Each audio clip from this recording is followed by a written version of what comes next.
ചില കുട്ടികൾ അവർ നേരത്തെ പള്ളിയിലെത്തും.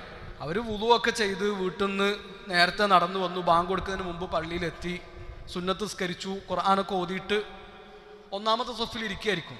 അപ്പോൾ വേറൊരാൾ ബാങ്കൊക്കെ കൊടുത്ത് കുറേ കഴിഞ്ഞ് ചായയൊക്കെ കുടിച്ച് നാട്ടുവർത്താനൊക്കെ കഴിഞ്ഞ് ആടിപ്പാടി പള്ളിയിലെത്തും. ഇക്കാമത്ത് കൊടുക്കുമ്പോഴാണ് മൂപ്പര് പള്ളിയിലേക്ക് കയറി വരിക. ഈ ചെറിയ കുട്ടി എത്രയോ നേരമായി നിസ്കാരത്തിന് വേണ്ടി കാത്തിരിക്കാൻ. അപ്പോൾ നിസ്കാരം തുടങ്ങുമ്പോൾ ഈ കുട്ടിയെ പറകിലേക്ക് വലിക്കും, മാറിക്ക്.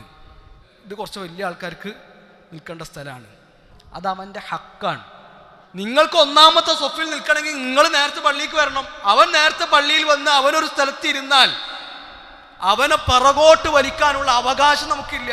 അവൻ മുമയ്യിസാണെങ്കിൽ, കാര്യങ്ങൾ വേർതിരിച്ചറിയാൻ പ്രായമായ കുട്ടിയാണെങ്കിൽ, 7 വയസ്സായി 8 വയസ്സായി 10 വയസ്സായി, അവൻ നിൽക്കുന്ന സൊഫിൽ നിന്ന് അവനെ പുറകോട്ട് വലിക്കാനുള്ള അവകാശം നമുക്കില്ല. അത് നമ്മൾ അവൻ്റെ ഹക്ക് തട്ടിപ്പറിക്കാൻ